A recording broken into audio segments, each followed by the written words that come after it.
ሰላም ሰላም ውድ ተማሪዎች እንዴት ናችሁ? ዛሬ ደግሞ ከባለፈው ከክፍል 1 የቀጠለ የስድስተኛ ክፍል የ2018 የሂሳብ ሞዴል ፈተና በላፍቶ ክፍለ ከተማ የተዘጋጀውን ክፍል 2ን ይዤላችሁ መጥቻለሁ። ላይክ፣ ሼር እንዲሁም ሰብስክራይብ ማድረግ እንዳትረሱ። በቀጥታ ወደ ጥያቄዎቹ እንሄዳለን። 11ኛው 3.6 ሲካፈል 0.02 እንዴት ነው የምናደርገው? 3.6 ሲካፈል 0.02 ሁለቱንም ነጥቡን ለማጥፋት እዚህ ጋር ከነጥብ በኋላ 2 ነው ያለው፣ እዚህ ጋር ደግሞ 1 ነው ያለው። ከነጥብ በኋላ ትልቅ ላለው ነው የምናካፍለው። ከነጥብ በኋላ 2 ካለ ትልቁ 2 ከሆነ ለመቶ እናካፍለዋለን፣ 2 ዜሮ ላለው ቁጥር። ከነጥብ በኋላ 3 ያለው ካለ ደግሞ ለ1000 ነው የምናካፍለው። ስለዚህ ትልቁ 2 ስለሆነ ሁለቱንም ለመቶ እናካፍለዋለን። 3.6 ሲባዛ በመቶ እናባዛዋለን ማለት ነው። እቺ አንዷ ዜሮ ነጥቧን ታስወጣታለች። አንዷ ዜሮ እዚህ ጋር ከመኋላ እንጨምራታለን። 36 ዜሮ 360 ይሆናል። ይሄ ደግሞ 2 ስለሆነ ያለው 1 2 ሁለት ጊዜ ሄዳ ሁለቱ ዜሮዎች ተጠቅሞ ነጥቧ ትወጣለች። 2 ይቀርልናል። 360 ሲካፈል ለ2 180 ይሆናል ማለት ነው። ስለዚህ መልሳችን ሐመር ውሃ 180 ይሆናል ማለት ነው። 12ኛ ከሚከተሉት አረፍተ ነገሮች ውስጥ ትክክል የሆነ የትኛው ነው ይላል። እንግዲህ 15 ሲካፈል ለ20 0.5 ነው ይለናል። እስቲ መጀመሪያ እናቃለው። 15 በ5 3 ነው። 20 በ5 4 ነው። 3ን ለ4 እናካፍለው 0 ነጥብ ሰጠን 0 30 ለ4 7 ጊዜ 7 ለ4 28 ከ30 ላይ 28 2 ይሆናል። ከዛ 0 እናደርጋለን። 20 ሲካፈል ለ4 5 0.75 ነው እንጂ 0.5 አይደለም። ይሄ ልክ አይደለም። ትክክል የሆነው ነው የምንመርጠው። እሺ ለ4 ሙሉ 4 አምስተኛ 4 ሙሉ 4 አምስተኛ ማለት ከማን ጋር እኩል ነው? 4 ሲባዛ በ5 20 ነው። 20 ሲባዛ ሲደመር 4 24 ኦቨር አምስተኛ ይሆናል። እሺ 24ን ለ5 እናካፍለው።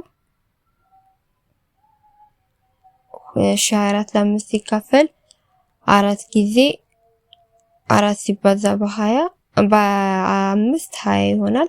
ከ24 ላይ 20 4 ይሆናል። ከዛ ነጥብ ሰጠን። 4 ለ5 ለማይችል እዚህ ጋር 0 እንጨምራለን። 40 ሲካፈል ለ5 8 ጊዜ 8 ሲባዛ በ5 40 ይሆናል። 4.8 እዚህ ጋር 4.75 ነው የሚለው ልክ አይደለም። እሺ ከዛ ሐመር ውሃ ደግሞ 21 ኦቨር 20 እስቲ እናካፍለው። 21ን ለ20 እናካፍለው። አንድ ጊዜ 1 ሲባዛ በ20 20 ነው። 21 ሲቀነስ 20 1 ይሆናል። 1 ለ20 አይችልም። ስለዚህ ነጥብ ሰጠን 0 እንሰጣለን። 10 ለ20 አይችልም። ድጋሚ ነጥብ ስለማይሰጥ 0 እንሰጥና እዚህ ጋር 0 እንጨምራለን። 100 ለ20 5 ጊዜ 5 ሲባዛ በ20 100 ይሆናል። ስለዚህ 0 ይሆናል ሲቀነስ መልሳችን 1.05 እዚህም ጋር 1.05 ይሄ ልክ ነው ማለት ነው። ስለዚህ ሐመር ውሃ ልክ ካገኘን መልክ እንደማይሆን እናውቃለን። ሰርታችሁ ማረጋገጥ ትችላላችሁ። ልክም አይሆንም ስትሰሩት ማለት ነው። ልክ የሆነው ሐመር ውሃ 21 ኦቨር 20 ማለት 1.05 ከሚለው ጋር እኩል የሆነው ነው ማለት ነው። 13ኛ አንድ የስድስተኛ ክፍል ተማሪ ከተሰጡት 40 የሂሳብ ጥያቄዎች ውስጥ 32 ጥያቄዎችን በትክክል ቢመልስ ከተሰጡት 40 የሂሳብ ጥያቄዎች አጠቃላይ ጠቅላላ 40 ነው። ከዛ የመለሰው 32 ነው። በትክክል ያልመለሳቸው ጥያቄዎች በመቶኛ ስንት ነው? ያልመለሰውን ለማግኘት ከሙሉ ላይ የመለሰውን እንቀንሳለን። ስንት ይሆናል? 40 ሲቀነስ 32 8 ይሆናል። ያልመለሰው 8 ነው። ነገር ግን በመቶኛ ነው የተባለው። መቶኛን ለመፈለግ ያልመለሰው ነው አይደለ? ያልመለሰው ኦቨር ጠቅላላ ሲባዛ በ100% ያልመለሰው 8 ጠቅላላ 40 ነው ሲባዛ በ100%። ዜሮ በዚህ ዜሮ ትጠፋለች። 8 ሲባዛ በ10 80 ኦቨር 4% ይሆናል። 80 ለ4 ስናካፍለው 20 ይሆናል። 20%። ስለዚህ መልሳችን የቱ ይሆናል? ለ20% የሚለው ያልመለሰው 20%ን ነው ማለት ነው። የመለሰው ደግሞ 80% ይሆናል። ከ100 ላይ 20 ስንቀንስ 80። ግን እኛ የተጠየቅነው ያልመለሰው ስለሆነ መልሳችን ለ ነው። 14ኛው የአንድ ጃኬት መሸጫ ዋጋ ቫቱን ሳይጨምር 2500 ብር ነው። እሺ መጀመሪያ ላይ ያለ ቫት 2500 ነው። የመሸጫ ግብሩ ወይም ቫቱ 15% ነው።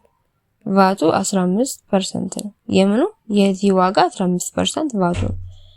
ስለዚህ ጃኬቱ ዋጋው ከነቫቱ ስንት ይሆናል ነው የሚለው። መጀመሪያ የቫቱን መጠን በቁጥር በብር ማግኘት አለብን ማለት ነው። ምን ማድረግ ነው? የ2500ን 15% ማግኘት 15 መቶኛ 2500ን በ15 መቶኛ ምን ማድረግ ነው? ማባዛት። 2 0 በ2 0 ይጠፋል። 25 ሲባዛ በ15 5 በ5 25 5 እንጽፈን 2 አለን። 5 በ2 10 10 ሲደመር 2 12 1 በ5 5 1 በ2 2 ከዛ መደመር 5 እዚህ ጋር 0 እና 5 ሲደመር 0 5 2 ሲደመር 5 7 1 ሲደመር 2 3 375 ብር ነው ምኑ ቫቱ ማለት ነው።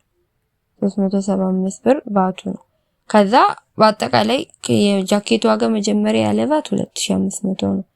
ከዛ ቫቱ ደግሞ 375 ብር ነው። እንደምራቸው 0 ሲደመር 5 5 0 ሲደመር 7 7 5 ሲደመር 3 8 ከዛ 2 2875 ብር ይሆናል በጠቅላላ ከነቫቱ ማለት ነው። ስለዚህ መጀመሪያ ቫት ማለት 15% ነው። ቫቱ ማለት የመጀመሪያ ያለ ቫት የነበረውን ዋጋ 15%ን ትፈልጋላችሁ በ15 መቶኛ ማባዛት ማለት ነው። ከዛ እሱን ካገኛችሁ በኋላ ጠቅላላ ዋጋውን ለመፈለግ ያለ ቫት የነበረው ላይ መደመር ማለት ነው ቫቱ። መልሳችን ሀ ይሆናል ማለት ነው። 15ኛው ከሚከተሉት ሙሉ ቁጥሮች ውስጥ ተጋማሽ ያልሆነው የትኛው ነው? ተጋማሽ ከሆነ ተጋማሽ ቁጥሮች የአንድ ቤታቸው 0 2 4 6 8 ነው የሚሆነው። ኢተጋማሽ ወይም ደግሞ ተጋማሽ ያልሆነ ከሆነ 1 3 5 7 እና 9 የአንድ ቤታቸው ከሆነ ኢተጋማሽ ነው ወይም ተጋማሽ አይደሉም። ተጋማሽ ከሆኑ 0 2 4 6 8 ነው። እስቲ ይሄ 6 ነው የአንድ ቤቱ ተጋማሽ ነው። ይሄ 0 ነው ተጋማሽ ነው። ይሄ 8 ነው ተጋማሽ ነው። ይሄ 9 ነው ኢተጋማሽ ነው ተጋማሽ አይደለም። ስለዚህ ተጋማሽ ያልሆነው ሀ ነው ማለት ነው። ምንም ቁጥሩ ቢደረደር እንዳትጨነቁ የአንድ ቤቷን ብቻ ነው የምታዩት ማለት ነው። 16ኛው ከሚከተሉት አረፍተ ነገሮች ውስጥ ትክክል የሆነ የትኛው ነው ይላል። ማንኛውም በ3 ተካፋይ የሆነ ሙሉ ቁጥር በ9 ተካፋይ ነው። ልክ አይደለም። ለምሳሌ 3 ለራሷ ለ3 ትካፈላለች፣ ግን 3 ለ9 ትካፈላለች ያለ ቀሪ ማለት ነው፣ ወይም ያለ ነጥብ አትካፈልም። አንድ ምሳሌ ማግኘት ትችላላችሁ። ሌሎችም ቁጥሮች ሊኖሩ ይችላሉ። ስለዚህ ማንኛውም ስለሚል ሊኖር ይችላል። ለ3 ተካፋይ ሆኖ ለ9ም ተካፋይ ሆኖ ማጆሪቲ እንደዛ ነው። ግን 3ም ብናይ አትካፈል ሁሉም ስላልሆነ ማንኛውም ስላልሆነ ልክ አይደለም ማለት ነው። ለማንኛውም በ2 እና በ4 ተካፋይ የሆነ ሙሉ ቁጥር በ8 ተካፋይ ነው። ልክ አይደለም። የ8 ተካፋይነት ከ2 እና ከ4 ተካፋይነት ጋር አይገናኝም። የ8 ተካፋይ ማለት የመጨረሻዎቹ 3 ዲጂቶች ለ8 ተካፋይ ከሆኑ ነው ተካፋይ የምንለው ቁጥሩን እንጂ ከዚህ ጋር አይገናኝም። ስለዚህ ለልክ አይደለም። ሐመርሃ 2538 በ7 ተካፋይ ነው ወይ? 7 ተካፋይ ነው አይደለም የሚለውን ለማወቅ ምን ታረጋላችሁ? መጨረሻ ዲጂቱን የአንድ ቤቱን ደብል አድርጉት፣ ለሁለት አባዙት። 8 ሲባዛ በ2 ስንት ነው? 16። ከዛ ከቀሩት ቁጥሮች ላይ ቀንሱት። 253 ሲቀነስ 16 ከ3 6 አይችልም። ከ13 6 ከ13 ላይ 6 7 ይሆናል። እቺ 4 ሆናለች። ከ4 ላይ 1 3 237።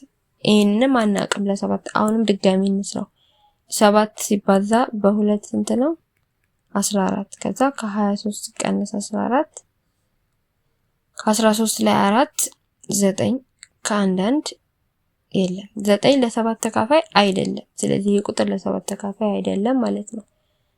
ደግሞ ማንኛውም በ6 ተካፋይ የሆነ ሙሉ ቁጥር በ2 ተካፋይ ነው። ይሄ ልክ ነው። ለምን መሰላችሁ?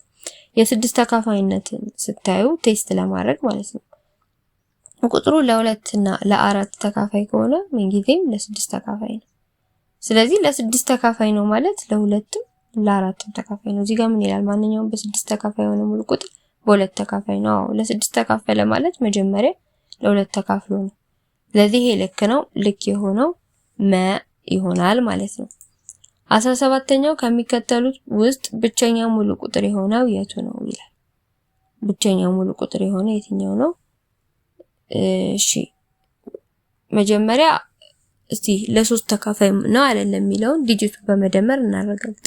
2 ሲደመር 3 2 ሲደመር 7 ማለት ነው 9 ነው። 9 ሲደመር 3 12 12 ለ3 ይካፈላል 4 ጊዜ። ስለዚህ ብቸኛ አይደለም። ብቸኛ ማለት ለአንድና ለራሱ ብቻ የሚካፈል ነው። ይሄ ብቸኛ አይደለም። እሺ 119 1 9 እስቲ እንደምራቸው 1 ሲደመር 1 2 2 ሲደመር 9 11 እሺ 11 ስለዚህ ያካፈለን እንስራ 119 ለ7 ይካፈላል። እስቲ ለ7 ስናካፍለው ስንት ይሆናል?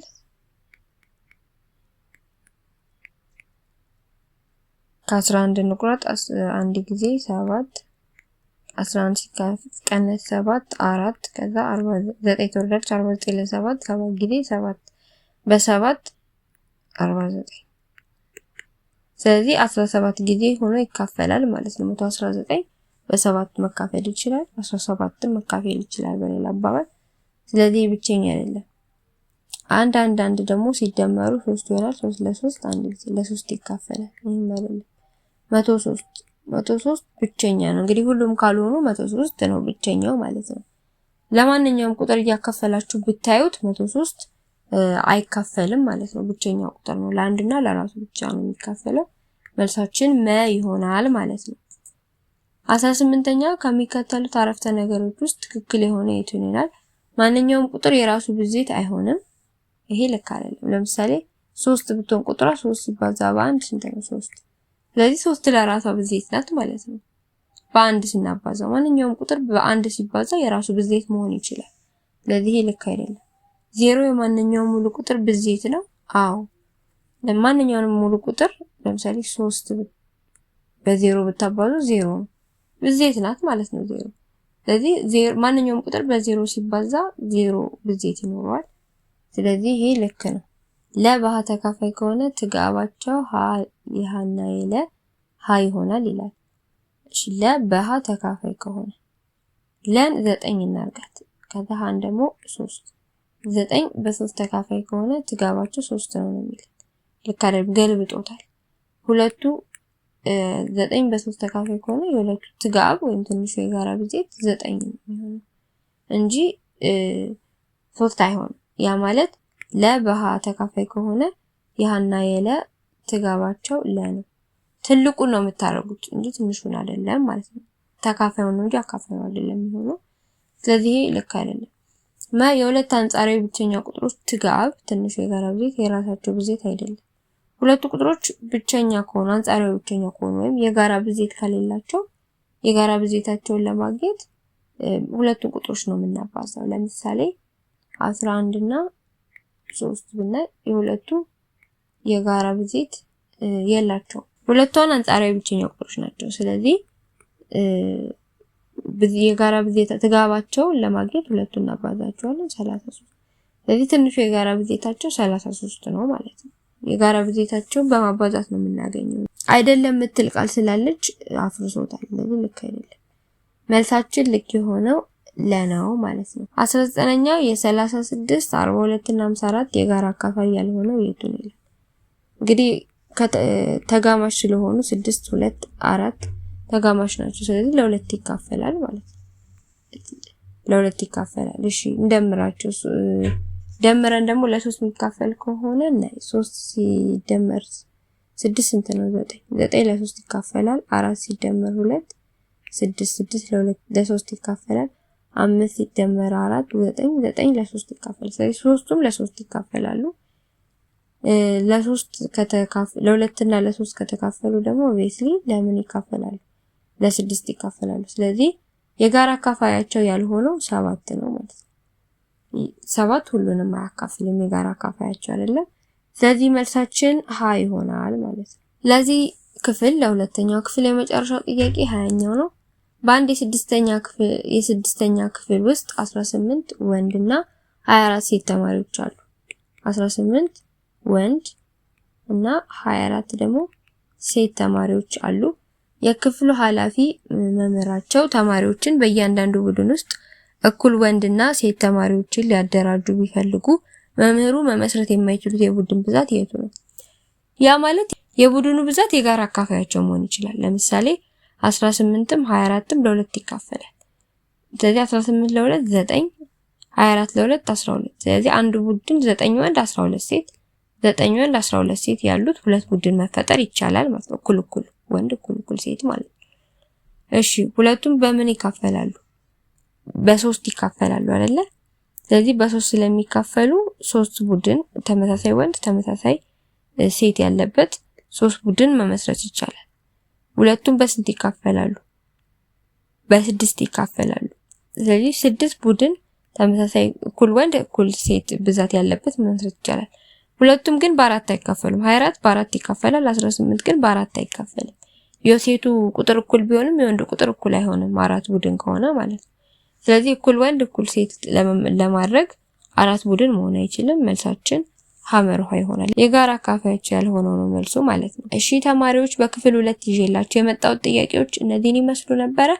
ያላችሁ ማንኛውንም ጥያቄዎች መጠየቅ ትችላላችሁ። አስተያየታችሁንም ኮሜንት ሴክሽን ላይ መጻፍ ትችላላችሁ። በሚቀጥለው ክፍል 3ን ከ21 እስከ 30 ያሉ ጥያቄዎችን ይዤላችሁ የሚመጣ ይሆናል። የመጨረሻው ክፍል ነው የሚሆነው ለዚህ የሞዴል ጥያቄዎች ማለት ነው። እንዲሰራላችሁ የምትፈልጉትን ማንኛውንም ጥያቄዎች ቴሌግራም ላይ መላክ ትችላላችሁ። በሚቀጥለው ቪዲዮ እስከምንገናኝ ድረስ ላይክ፣ ሼር፣ ሰብስክራይብ ማድረግ አትዘንጉ። ደህና ሁኑ። ቻው።